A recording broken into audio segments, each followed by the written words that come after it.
Hi, everyone. Thank you for being here with us for another roundtable conversation hosted by the Health Equity Lab at the Center for Communication Difference and Equity at the University of Washington.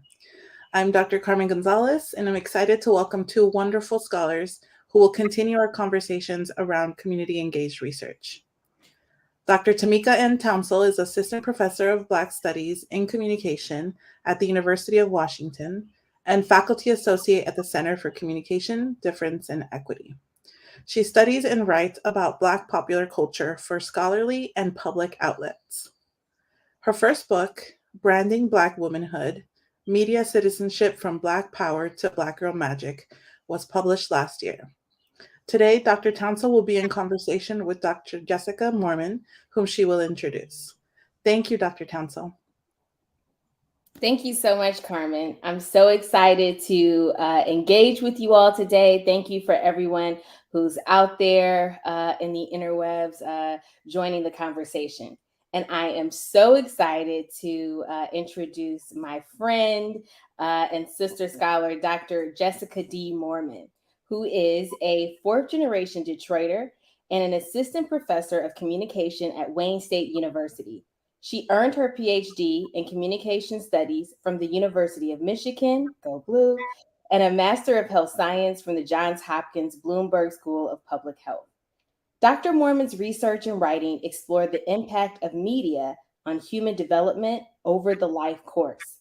She explores topics including children's relationships with media, media's contribution to women's beliefs about sex and relationships, and racial representation in media. Currently, Dr. Moorman's primary area of research is focused on how media and interpersonal channels for communication shape the meanings single Black women make of their own experiences of unmarried life. Dr. Moorman's research on single Black women has been featured in multiple media outlets like Psychology Today, ESPN, and National Public Radio, and presented before audience such as the United Nations Women's Rights Division. So thank you so much for joining me in conversation today, Dr. Moorman. Thank you, Dr. Tounsel. It's always good to see you and be in conversation with you. Yes, and you are coming to us live from Detroit. I sure am. You aren't just from Detroit, but you live in Detroit, you research in Detroit, you work and teach in Detroit. So since that is going to be a sort of subtext of our conversation today, I wanted to make sure that everybody that's listening in knows that. I want to start with a question that may have jumped out to some folks if they were listening to your bio carefully, and that's that you have a master's in public health and a PhD in communication. And it might not be clear to everyone how those two disciplines fit. So tell us, how do those disciplines intersect in your work? Sure. Yes, I'm not a what up doe girl, but I will say what up doe to the audience. Love from Detroit.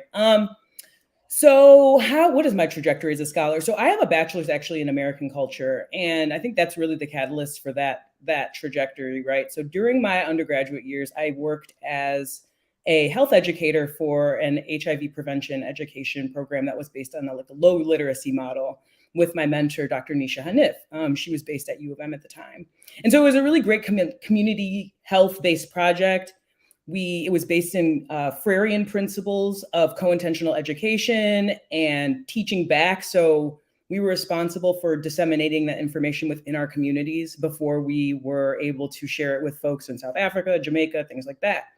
And so that was a kind of hands-on catalyst for me getting into public health and thinking about doing public health education in a domestic context in the US. And so really I went and got that master's in health science so that I could do more community health work. And so that the focus of my degree was health behavior and society. And I went into a number of different jobs before I went into my graduate program, my PhD. So I started my PhD at 27. So I had about 5 years of a career before I went in and did my doctoral studies. But basically what stood out to me from my work in public health was the complete ham-fisted way that the media was being conceptualized within public health intervention work. So for context, I was working in a school-based health center in a high school in the Bronx. And this was in 2009, 2010. So we didn't have like TikTok. Twitter was just sort of barely a thing. But there were lots of online communities and email groups. And so there was a lot of information being spread amongst students online that was kind of a precursor to the social media channels that we see today. And it just was not being conceptualized. Moreover, the intervention curriculum that we were using weren't able to effectively characterize how media representations of Black sexuality, gender dynamics, norms around courtship and marriage, it wasn't even tackling that or thinking about those as sites for learning about relationships, learning about intimacy.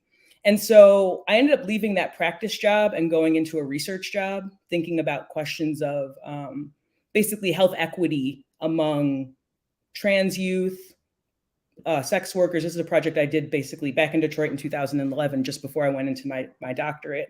But again, the kind of question of media wasn't tended to. And so that's what I really kind of focused on. I said, y'all, there's a whole show called Biggest Loser, for example, that has people competing for health as their prize along with this money. And we're not going to think about that as a site that we have to at least consider or engage or be in conversation with if we're going to talk about, for example, norms around bodies, Black women's bodies, Black women's health, for example. How is that being represented and portrayed? And so the kind of questions of kind of Black women's embodied experience through representation, the lack of attention to burgeoning social media, media representations of health, norms and values that get passed off as health information. So for example, being thin automatically means you're healthy. Right. That's a cultural imperative. Exactly. And so all of that, just like public health, where are you going? We're missing it. We're missing it. You have a whole ecological systems theory, but you don't talk about media within the context of norms and values. Anyway, as you can tell, that was confusing to me. And so as a truly interdisciplinary scholar, someone who's been trained in American studies, public health, and communication research, that also afforded me the opportunity to chase my question across literatures. So for example, one of my mentors, Dr. Kadada Williams here, talks about how our peers and colleagues don't really know how we're trained as Black studies scholars. Because you are required at a certain level, just because of what you're researching, to chase your topic from literature to literature. Just because public health is saying one thing about single Black women, media studies is saying one thing about single Black women, policy is saying one thing about single Black women, law is saying one thing about single Black women. Remember, Mapping the Margins, Kimberly Crenshaw's first paper on intersectionality was published in the Law Journal. And so we have to chase our questions across literatures in ways that folks who are, I study priming and the mechanisms that govern priming kind of don't have to do.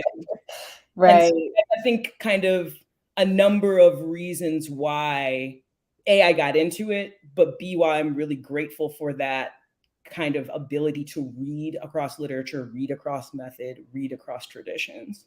Yeah, I appreciate you really illuminating for us the rigor that's involved in doing this kind of work and allowing the questions to guide you. That, it's not about attacking a set of questions from a single toolbox, but really allowing the questions to say, okay, what toolbox do I need to look at? What tools do I need to invent? What tools do I need to draw from that are in boxes that aren't necessarily at my disposal right now, right? Really, it forces you to sort of stretch yourself intellectually. So I appreciate that community engaged work is inevitably and necessarily transdisciplinary work if you are going to do it well, and if you're actually going to answer the questions that you set out that you ask. I mean, and my goal in entering communications was to produce research that was better applied to the people who I was working with in the community settings that I was working with. Mm-hmm. So it was like a gap in my own professional experience that I observed doing community health and public health education work that informed my research trajectory into doctorate. I mean, I knew I wanted to do a doctorate and I knew I wanted to do a PhD, but thinking about the kind of way I in reflecting on these kind of prepping for this discussion, just sort of reflecting on that, it's like really that is what called me into this work, was thinking about the ways that I saw gaps that weren't being filled in terms of interventions that were valid, rigorous, widely disseminated. Right. Okay, cute, but you're not talking about half the things these children are talking about. So what's this about to do? You know? Is it going to be effective? I want to dive into that a little deeper because you have obviously a wealth of sort of academic knowledge that you bring to bear on your work, but there's also some rich experiential knowledge. You are a Detroiter. You mentioned that this is one of the first areas where you started doing your research and working in a sort of applied setting. I'm also, for those of you who don't know, but check the area code on my cell number, I am a Detroiter. I consider that to be the place of my sort of origins. And so I want to talk a little bit more at this point, Jessica, about your positionality. As a Detroiter, teaching and doing research in the city, how has that enriched your work? You know, that's a really good question. So I'm looking at the question that you sent me, right? Like the literal word for word. And the thing that jumped out to me was like the question of community engaged research and sort of how being a Detroiter shapes that. Right. And I think there's a couple of ways to answer that. First of all, I would say I don't do community engaged research per se, but I do community engaged scholarship. So what does that mean? Service, teaching, and research. Okay. And so being able, so, you know, I'm from here, but my family doesn't really live here anymore. So I'm an only child. My mother's family's from the South. My father's family is from the city. That's where the 4 generations come from. But my aunts live elsewhere. You know, I don't have any siblings. And then I have 1 grandmother, 2 grandmothers living in the city. Not really a big family. And so it's not that I have family ties here per se, but my ties are like social and more in terms of kind of communities that I've formed since I've been back. And so what's ending up happening is, you know, I do have this kind of deep standing relationship with the city, which affords me the opportunity to go to little parts of town that people don't know about. Okay. You know about the eye. That's good. It affords me the opportunity to really be entitled to take up space in a rapidly gentrifying space. I don't owe you quiet. I don't owe you deference. Like I can move through the city in a different way.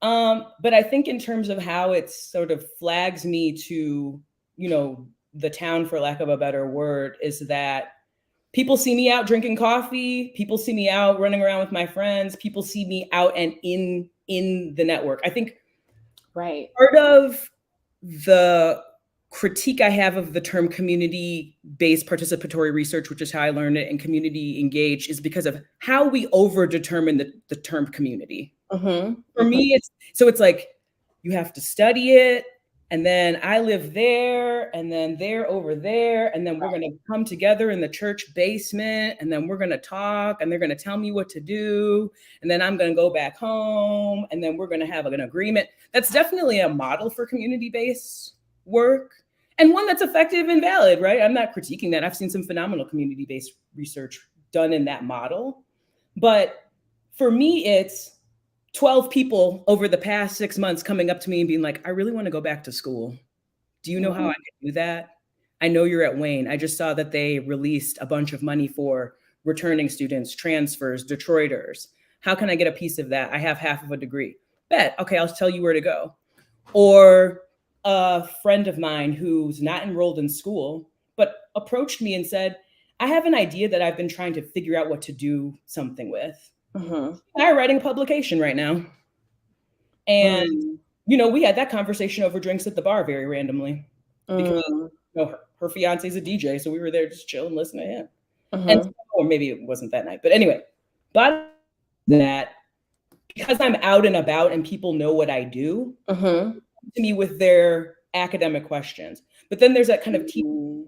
And so it's like, how do you disseminate information? How do you share the expertise that you have? Well, some of the ways that I've done that is I was a co-author on a public letter outing an abuser in the activist community. And the purpose of that letter was both to name this person, describe his harms, but also to educate the community about what is gender-based abuse. How does it, what is it, what isn't it? How does it show up in activist spaces? And so as a co-author on that project, that was a teaching moment for many people in that community, right? I'm doing collaborations with the public radio station here, where I'm talking about my book project as I'm writing it. So that's, I think, a very radical approach to thinking about books, making the work of academic inquiry and labor visible to the public radio audience of the city of Detroit. I mean, WDET is housed at Wayne State. So that was a no-brainer collaboration. And so they gave me 30 minutes a month to talk about research. And I'm planning to use that segment to talk about what methods are, what different approaches to scholarship are.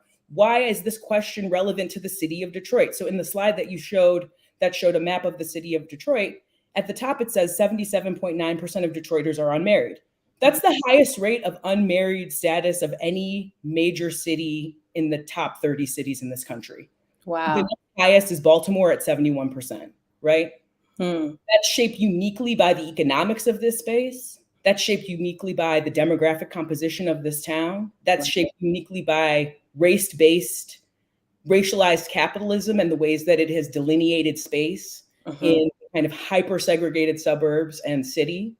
All of that is, and that's my question, is looking at single status quite literally. And so even the city, like the context where I'm in is an ideal context for the thing that I study just because of the social conditions that govern it. And so for me, that community engagement piece extends beyond simply sort of coming up with ideas to do new projects. That's your voices. That's critical. That's important work.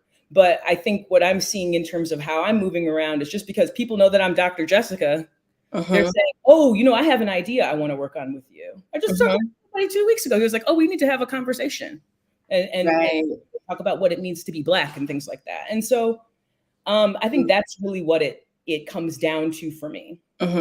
Yeah, I can't help but say that like one translation of what you're saying is you are out in these streets. And when you do show up in sort of leisure time, you are also showing up as a researcher, as an instructor, right, at a local university, as all of the things that you are. So there is this beautiful synergy that's driving your work. And that makes me think about the Combahee River Collective statement and their definition, which has been just completely ruined and misappropriated, but their definition of identity politics. And so when I hear you talking, I am thinking about a sort of Detroit-based identity politics within that sort of Black feminist framework. And that leads into the next question that I want to talk about with you. So obviously, you are drawing on, and you've touched on this a little bit, right? But I really want to zero in on it now. To what extent does Black feminism specifically shape your understanding of the research that you do?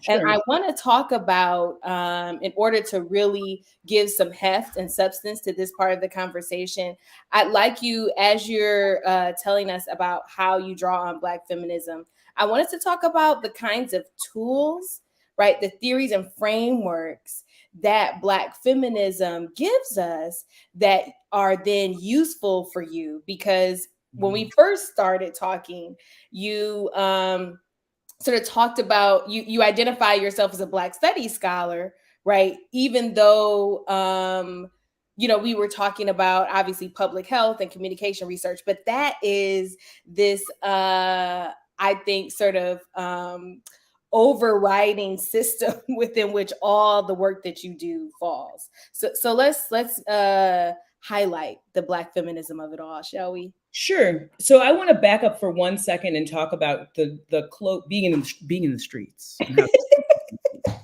you can be in the streets in Detroit. I know. But I'll say this. I hope I said it right. I hope I said it right. That was right. the relationship between community and culture and how those two things work to construct each other, right?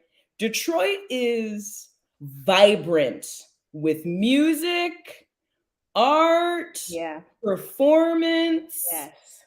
film, Yes. sculpture.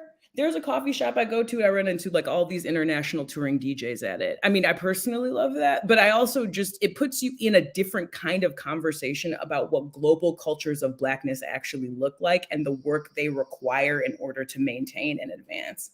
And so it's like behind the scenes, what are the negotiations? What's the kind of front of the house piece of it? What are the different dimensions that comprise, what is basically like a cultural machine? Like we're about to have movement, which ends up being, there's an entire guide, like literally I have a multi-page, 25, 35 page guide of just parties, events, gatherings, happenings, openings, right? You can consume so much art, music, and culture here. And so the community in many respects that I'm a part of constituted around that and is active in that way. And basically allows for action-oriented kind of participation in this broader kind of community. And so I did want to highlight that. But I also want to pivot to your next question, which is about Black feminism and thinking about how that shapes my work. And I think I bear that in a couple of ways. One is I don't owe anyone professionalism. I show up as myself. We're over here talking about my mason jar and being barefoot and having these shells in my hair, okay? And how I'm on sabbatical, so I'm wearing overalls. Do you see what I mean? It's like, we don't owe these systems that will replace us in a heartbeat anything that will burn us out. We owe ourselves joy, and these jobs are a conduit of that, okay? So that would be one of my first kind of Black feminist imperatives. Okay. Is that I'm not required to become someone I'm not to fit into a system that was designed to exclude me. So that's the first thing. It's how I show up, how I embody this practice, which is part of the reason why I get away with so much of what I do, I think, in terms of the community engaged scholarship that I do.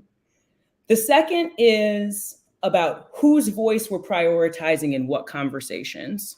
So for example, in my Single Woman project, there's so much discourse around single women.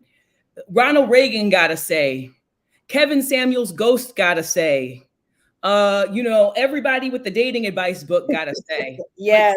Black women don't have a say about their own experiences. And so I think about, I think about Patricia Hill Collins and her two concepts. Shout out to Dr. Faith Day for all of her work and what she does and for putting me onto these concepts way back in the day. But the idea of shared recognition, kind of how we mutually construct Black womanhood, and self-definition, how we speak and narrate our own experiences. And I try to, at least in my qualitative work and for how I conceptualize my measures within my quantitative work and what I put in conversation, those two guiding principles. As a Black woman, I am co-constructing information with other Black women about their experiences, shared recognition. How they define their own experiences is what I prioritize, self-definition. Right. And so that's what I think about in terms of kind of Black feminist epistemologies, but also other kind of tenets of that, taking an intersectional view. So you had a slide up a moment ago. So one of the things that kind of body of research, thinking about these kind of two perspectives of Black womanhood, right? You've got these younger, low-income mothers that are often slandered, seen as lazy, or focus of lots of sexual health interventions, abuse interventions, child care interventions, but basically what people are studying among these women is defining them in a particular way within the literature. Right. And so that's one kind of dimension of it. You have other dimension of older childless professionals, and a lot of this literature maps really closely onto kind of like Black lady respectability politics. Right. Existing in response to these very stereotyped kind of constructions of single Black women within the literature. But then, where's younger women with no kids? Where's older women with racks of kids? Like where are the other constructions and intersections of this question of single Black womanhood? But we're fixated. Think about the representation of single Black women. Yeah. I don't know what Tyler Perry's doing these days, but as you know, he loves a scorned, light, Yes. bitter, Yes. Unhinged. Yes. yes, gonna tip you, put you in the hot tub, Black woman, Yep. okay, professional, Yep. loves, and a low income, whatever, right? And obviously, Right. representation has evolved beyond that. We're talking about 10 years ago at a certain point, Yeah. 20 years ago. But the foundation for his career and empire. So worth acknowledging that. Yeah, if it's like just IMDb Tyler Perry, and you will see what we're talking about. Right. It's just receipts upon receipts upon receipts. So, right. Yeah. And so like these portrayals get to define us, but we don't get to define ourselves. And so, and that happens in the literature. And then I explain this to people all the time. It's that particularly like activists who respectfully activists, love you all, but that don't understand why we need academic work. And it's like, maybe they're having whole stereotypic conversations about you behind your back, and you don't even have institutional access to those conversations because those papers are behind a paywall. That's why you need researchers. Because you're in rooms you literally cannot afford to be in. And it's not because I'm making money. Okay. It's not because, what is it, Harlem, where that girl is a professor, where Megan Good is a professor and she's rich and in the streets. Is that's one? Yeah, it's like that's what I thought academia was, and then I got this job. You know what I mean? But it's I mean, that's just a side note that all Black women professors on TV teach at Ivy League schools, probably Columbia, and they are wealthy. Right. So I was like, this is a very interesting portrayal of people like me. But in any case, yeah, we that was a deviation. But you're saying that there's this importance of being able to intervene in conversations at the policy level, and it is scholarship that allows us to do that. And I'm always reminding my students of that, right? I say the people who are making decisions in rooms that you aren't a part of, in rooms that you don't have access to right now, those people sit in somebody's classroom. So my job is to make this classroom the kind of space, whereas in 10 years and 20 years, when you are the person sitting in that room, right, you will have sat in this classroom, right, and you will have confronted some of these really uncomfortable truths about identity, about privilege. So the research part of it is important. And I think this is a good tie-in before we get into, I really want to save a lot of time for you to talk about your Living Singlehood project, but because you brought up the importance of research as disruption, research as educating decision makers and policymakers, I do want to bring in this project that you and I worked on together. And that is this strategic communication intervention that we did with United Nations Women, which is a UN entity focused on gender equality and women and girls empowerment. And so, and Josh, who's in the background, shout out to Josh, has the slide of these. Yes, this is an image that UN Women put up during their Valentine's Day campaign in 2021.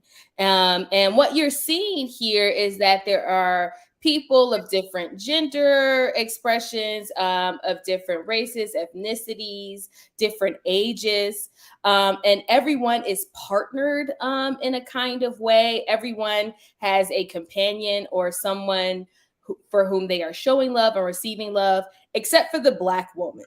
The Black woman in this image is completely isolated. She has no companion, and the only love she's receiving is from herself, right? And you and I saw this, Jessica, and we said, we got to do something about it. So I want you to, and so we ended up giving this crucial seminar on the power of media images, because UN Women was really confused about why Black Twitter was dragging them about this image. They really didn't understand the deeper implications of what they were projecting about Black women and single status. So I want you to share with us why a project like that was important. Why should we care about something as seemingly trivial as a Valentine's Day social media campaign? Right. So I'm still just blown by that image even to this day. So I mean, as you laid out, you have this Black woman over here hugging herself. Right. Doesn't have friends, doesn't have kids, doesn't have a boo thing 2, 3, or 4, isn't partnered in any way. Just alone, an island unto herself. Yeah, right. Not even engaging with anybody. It's like, you don't even have a sister friend. Right. And so first of all, it just represented a complete lack of understanding around Black women's singlehood. Black women, what is singlehood? What is being single? So being single is defined as divorced, widowed, never married, or separated from a marital partner. I'm not hearing not dating in that definition.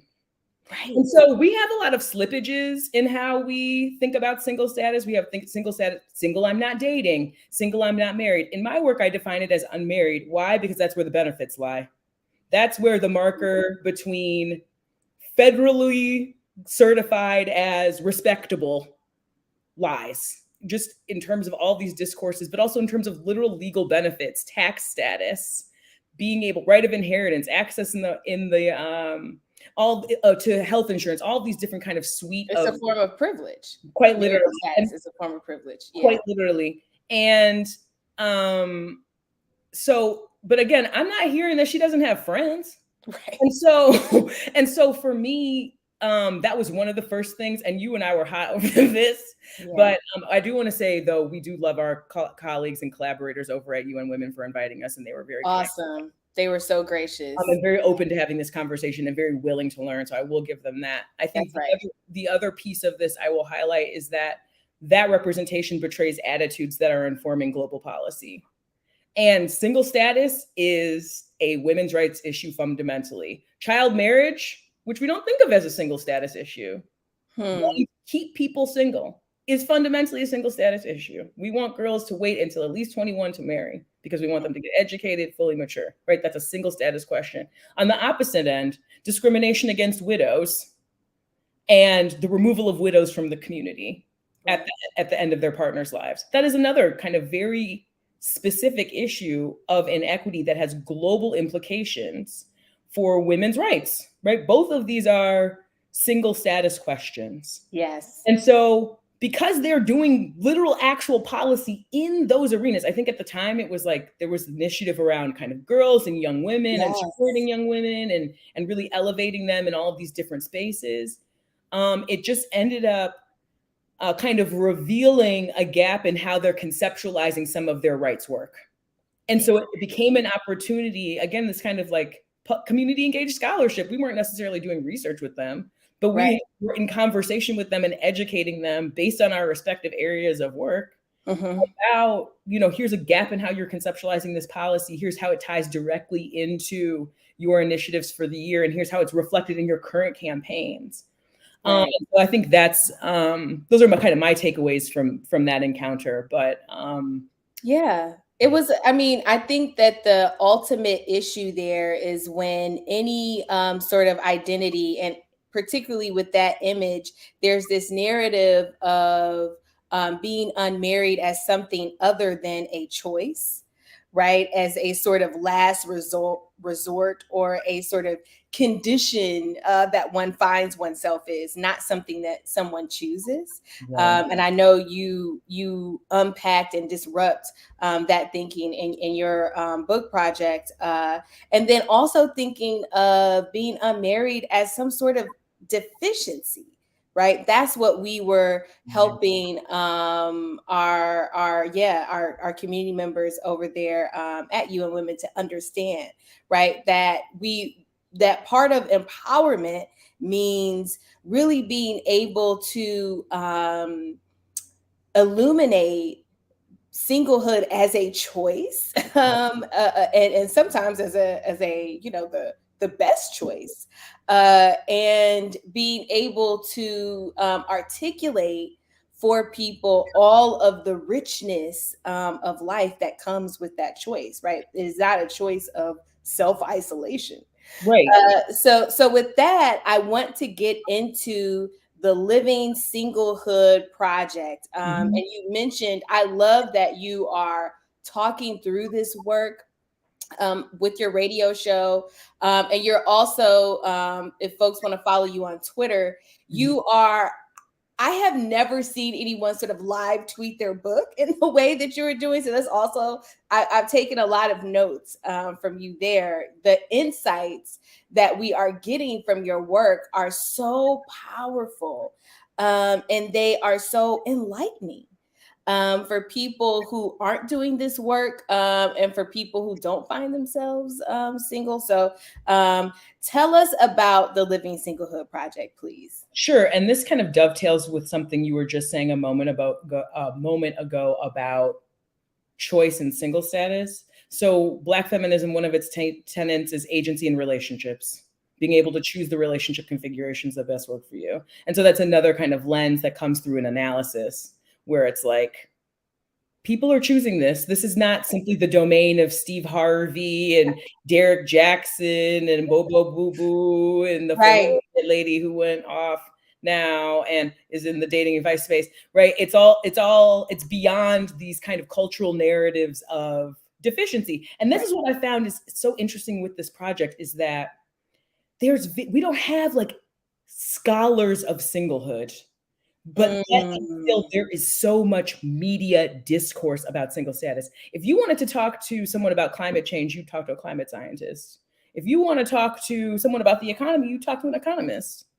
Why are we asking Steve Harvey what single Black women are doing? Do you see what I mean? We don't have anybody kind of in that space. And so that's another kind of imperative for my work is like, shoot, ask somebody that knows something as if you've done some reading, folks. Right. But I think that's one of the reasons why my project has been, I've been shocked by the reception of it. But one of the things that has been so shocking is because people are hungry for literally any kind of scholarship around this question that doesn't direct them back to narratives of how they're in violation of gender norms. They're too Black this, they're too maternal that, they're too big this. And so kind of racialized, gendered, classed statements about Black women and how our high rates of unmarriage are reflective of our deficiencies, like we were saying a moment ago. And so what this project sought to do was basically quite literally, how do single Black women define themselves? How do we make sense of our own singlehood?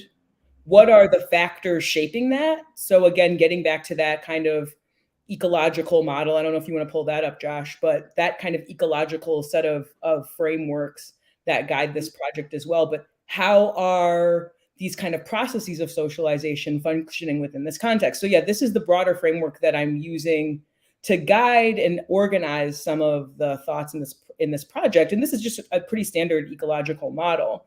But within this, I'm thinking about other socialization processes. So interpersonal relationships and theorizing those. So how does social cognitive processes show up in, for example, the ways that women talk about single status with one another? How does work about life role sequencing and violations of life role sequencing? So life role sequencing being the expectation that first you go to school, then you go to graduate school, then you get married, then you have a baby, then you have a career, right? So this kind of prescribed set of steps. How does violations of that shape how Black women are making sense of themselves? So this kind of framework guides a lot of those broader factors, but then helps me to theorize some of those specific mechanisms and processes between these different tiers of influence. And basically what this project it really is trying to do is, in our own words, if Ronald Reagan can run an entire presidential campaign dragging single Black women, then we can have an entire book that just talks about what it looks like. The data are complex, they're nuanced. Based on the discourse, you'd think that every single woman is, miserable at home, crying into her second pint of Haagen-Dazs, praying at an altar of Blair Underwood and waiting for Michael Ealy to come in. You know what I mean? You think that that's what's going on. Wrong, folks. We're in the streets doing what we want to do, or we're in the bed reading a book, or with whoever we want to be with, or raising families, or whatever we want to do. But it's the way that we talk about this has almost become like the reality of it.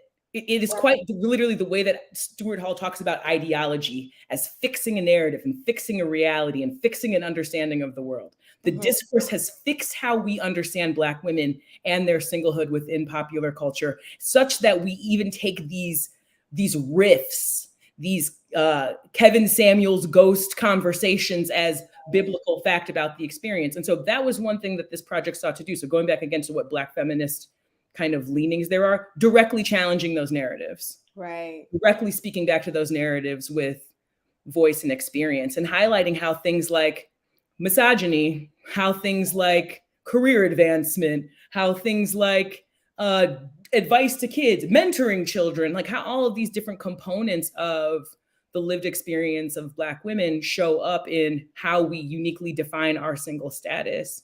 Because Black women single, I don't know if the slides for the stats are up, but yes, perfect, thank you.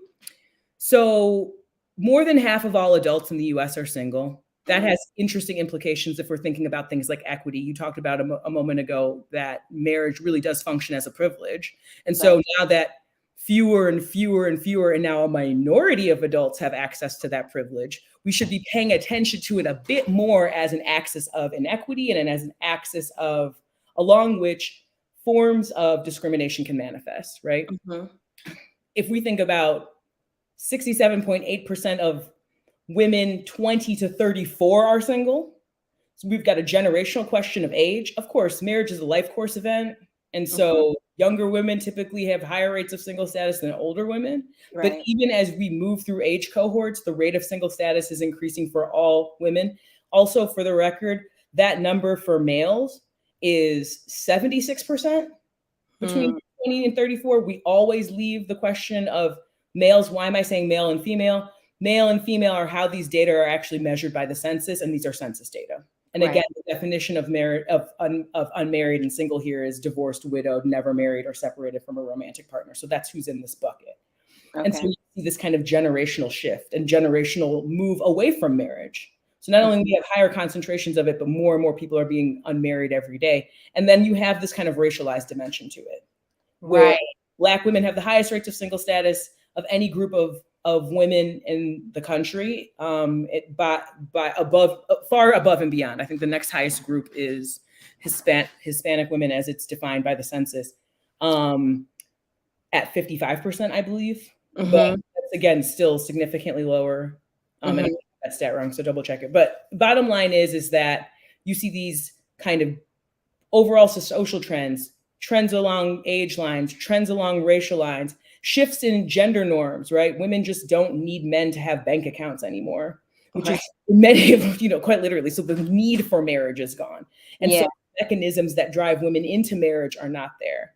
And so you see all of this kind of crisis among men. And again, this is a very heteronormative construction of the conversation, right? I'm talking about males and females and men and women and heterosexual relationships. As you're saying, that's how these institutions that are dictating policy around single status, married status, that is the discourse, right? That's the vocabulary that they're using to which reinforces these inequities that you're talking about. Exactly. It's the data that we have, imperfect though it may be, even though we're missing intersex people, even though we're missing transgender folks in this conversation, and even though we're missing same-sex partnerships among women who identify as straight and who are unmarried, and the ways that kind of a really quite genderqueer sexuality, queer behavior and presentation shows up in these numbers as well. And that's another thing this project tries to do, is sort of, for all you women that are talking about being straight, what are you up to? Is that really it? And my project's like, no. And we know that from the data in terms of other sexualities, but it's sort of thinking about, how those shifts and how those conversations kind of come into play, because there's this whole discourse about, quote, going gay in order to deal with one single status that shows up a lot in these conversations as well. And so this project also tries to tend to that question in a more serious fashion. Like, really what is actually in the bucket of Black women's unmarried lives. Divorced women's experiences look radically different than never married women's experiences, look radically different than mothers, look radically different than childless women, look radically different than women in their 60s compared to women in their 20s, all these things. And so it's that kind of nuance that this project seeks to dig into and really excavate and really challenge dominant narratives about single status.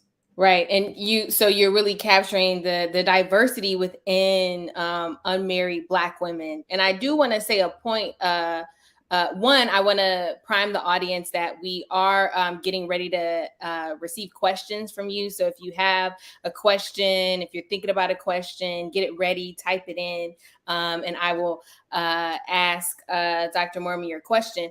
But I do want to also make a point here to say that there is a very specific racial distinction that we're seeing, right? I did some work on this a few projects ago. Until 2015, I remember it. Go ahead, girl. Yes. And what was really fascinating to me, I was looking at popular television series and popular films. And what was interesting is that single status for white women was constructed in a completely different way. That was a sign of liberation and a sign that they had taken on a sort of different set of politics, that they were that the world was opening up to them, right? And you think of this sort of Sex in the City narrative, not the sort of, which you see coming through a little bit in the Sex in the City of today. And they, there are a lot of problems, of course, with a show like that. But I think one of the key themes there is that single life for white women was not constructed as a deficiency. It wasn't constructed as them sort of threatening the status of like white families, the way it was made into this sort of crisis when Black women were choosing not to be married or had lower marriage rates. So there's a very specific racial distinction. So even though we don't keep saying like Black women in unmarried life, right? Know that that's what we're talking about, because we would find a very different dominant narrative if we were looking at white women, at least. Absolutely. And you're reminding me of another strategic intervention that you and I discussed having on the Peabody about the vanishing family still having a Peabody award, and there being no context around that and no discussion of that or no critique of that 30 years on. I could absolutely see us co-authoring a blurb that goes alongside that Peabody. Yeah. The Vanishing Family, which is a CBS, just to let the folks know, this is a report that CBS News did in the early 80s, I want to say. And it was set in Newark, New Jersey. And Bill Moyers, one of their star, Bill Moyers, I'm sorry. Right. Star television journalist of that era. And he was, I guess, attempting to, diagnose the problems plaguing Black youth of the ghetto. And that's the term that he uses. And he says, but that's not racist. That's just a fact.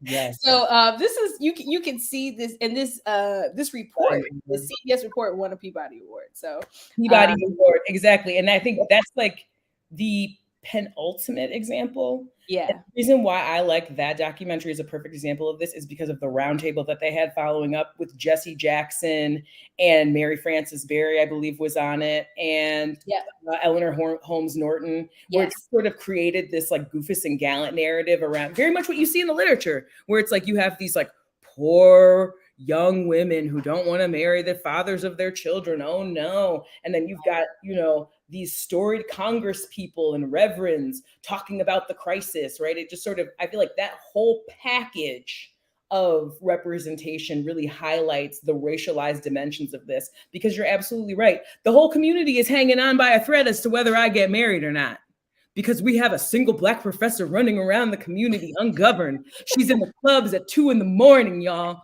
Come on, we got to get this lady married so she can stay home. Okay, Right. that like my own existence within the academy threatens, Blackness, despite kind of what I do within my work. And so it's that dichotomy. But you're absolutely right. In this project, I'm talking about Black women, but I will also say this. Black women are the vanguard. You know this. I'm borrowing the framing of Martha Jones, right? This is almost like an Afrofuturist kind of imperative as well. We're doing things 20 years out. We're doing things 20 years before other people are doing it. So for example, just now half of all adults are unmarried. Black women crossed that threshold in the 70s. And so one of the things that I look at in my work is the intergenerational nature of socialization into single status and the tools of resistance that Black women have had to develop in order to navigate welfare queen discourses, welfare offices, the slanders and slurs of our colleagues and friends, right?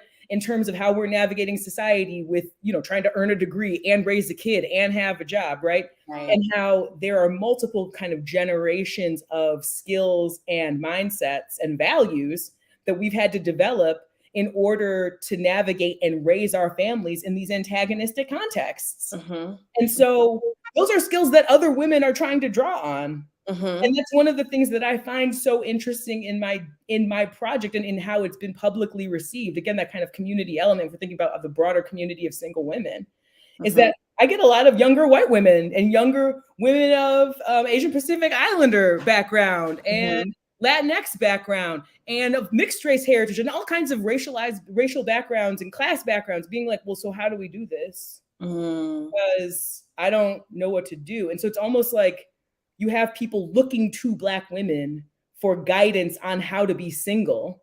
Yeah. Because we've been doing it for 45, 50 years in ways that other people have, and in contexts that are incredibly hostile that other folks have not. So the picture that just flashed up is a still from Carrie Mae Weems' Kitchen Table series. And it is a piece that I use basically to frame my work. And actually there's a quote from it that I would love to share. Because I think it theorizes a lot of the stakes of this project. So for those who don't know, Carrie Mae Weems' Kitchen Table series is 20 images, 16 text panels that basically talk about the day-to-day experiences of Weems herself and shows her in these kind of different vignettes. It's so powerful. And to this day, it looks like it could have been taken yesterday. It's so timeless in how it looks. But she shares a quote that I think really kind of undergirds a lot of my research about single status, which is the following. In and of itself, being alone again naturally wasn't a problem, but some time had passed. At 38, she was beginning to feel the fullness of her woman self, wanted once again to share it all with a man who could deal with the multitude of her being. But that would have to come later. Presently, she was in her solitude, so it wasn't nobody's business what she did. And the reason I love that quote is because that's like basically the overarching view of my participants. Stay out of my business. I would love a partner, but he's got to be able to handle this magnitude. Why am I saying he? Because I studied cisgendered heterosexual women for the most part in this project, although queer women also were present. But for the most part, these were all folks that were looking for male partners. And thinking about, but I'm not about to trade away my single status, which affords me time to myself, freedom to just get up and go, the lack of needing to engage with a partner about major life decisions. So for example, COVID vaccination, I don't have to deal with anybody in my house that's a non-vaxxer, right?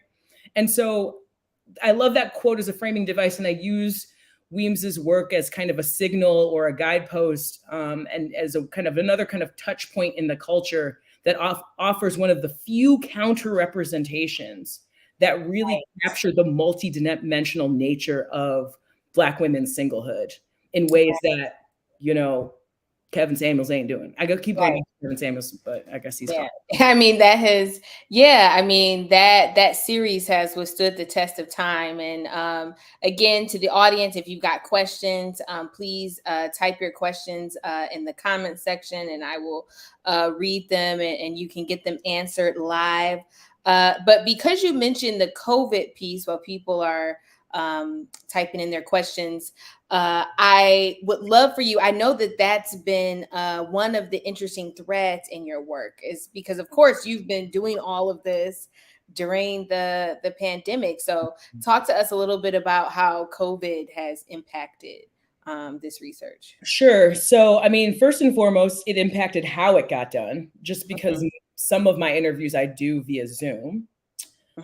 And the other ones were face to face. But the other thing is just thinking about, so I collected data in 2016-17. I did 24 interviews then. I did 27 in 2021. So in that summer, so very much still squarely within the pandemic. Right. And basically thinking about how all of these different social factors that were already pressure points for Black women, childcare, having equitable pay in the workplace, stable jobs with benefits, access to social services, despite, whether, we had earned them quite literally or not. And so all of those kind of factors really necessitated engagement with how single women were navigating the pandemic, because the bottom line is if you're a nurse, and you have a single mother and you have a child, good luck finding childcare in a moment where the schools are closed, the daycare centers are closed. Maybe your mother has some kind of underlying health condition, and she might not be able to provide care in the same ways anymore. It's like, good luck handling that. And so that required, again, more skill development. But I think the other thing to think about in terms of the pandemic was the way that it created lots of anxiety for women around the racialized violence, and the ways that violence really shaped Black women's experiences. So one participant that I'm thinking about, her cousin died under suspicious circumstances, her uncle died under suspicious circumstances, and another cousin of hers died from COVID, all within like a 3-month period. Wow. And she was just like, we don't know if one of my cousins was murdered. We don't know what was going on, if this was an accident, whatever. But the bottom line is that kind of violence piece, that mortality piece really kind of resonated for participants. So COVID really shows up in the data in terms of that element. But I would also say, just in terms of women being very happy that they had the entire pandemic to themselves. One of the things that participants and narratives that came out of that project was the idea that single women became, for lack of a better term, brighter, shinier, happier because we were rested, for those of us that weren't living with a partner, or could take control kind of more unilaterally over issues of the home, issues of childcare, just because maybe partner arrangements look different in terms of co-parenting, things like that. And so that other piece about, really finding agency in that moment and really being able to celebrate, it's like, I actually get the house to myself. And I don't have to worry about the stress of living up under 2-3 people who I dearly love, but I don't want to look at you 24/7 for 3 years straight, babe. And I can just get in a pod. Like, that was it. It's like, I had to have a pod. We have a pod. Boom. You go, I'll see you in the park. Okay, cool. Well, you go on FaceTime. You know what I mean? So you could create kind of different social experiences and curate different social experiences while maintaining space to kind of rest and recuperate. And so that's another, I think, unexpected element, is that, many single women said, I came out of the pandemic better than I entered it, despite the fact that, there was lots of death around me and sickness and illness, and there were really a lot of hardships. I personally came out of it better, so that was the theme and narrative that was picked up out of the data. But so we're seeing the vibrancy, the innovation, the sort of lifestyle innovation within Black women, all reminders that we need to be listening to Black women. But at the same time, right, we are seeing amplified these structural inequities when we think about access to childcare, equitable wages, that sort of thing. So, we can't wait till the book drops. We're gonna have you back, when the book drops. But I want to say thank you again so much You and I could go all day. Yes, we could. And we are prone to do that, but I'm gonna let folks go.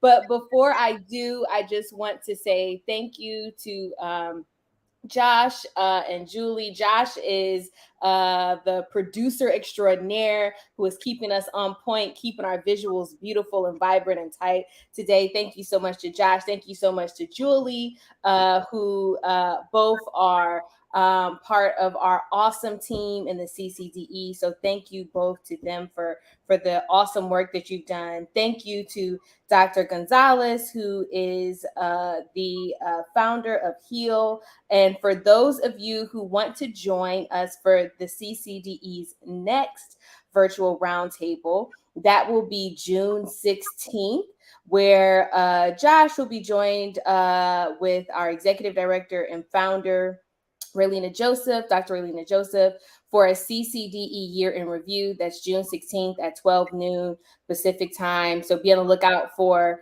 promos regarding that. We hope to see you there. And this particular roundtable will live on the HEAL section of the CCDE, on the HEAL website, which you can access through the CCDE website as well. So thanks again so much, Dr. Moorman. We wish you all the best as you complete this project. You're on sabbatical, a much deserved sabbatical. So we just thank you so much, and we can't wait till we get the chance to talk to you again. Yay, thank you. It's good chatting again. All right, take care. Thanks, everybody. Bye, everyone.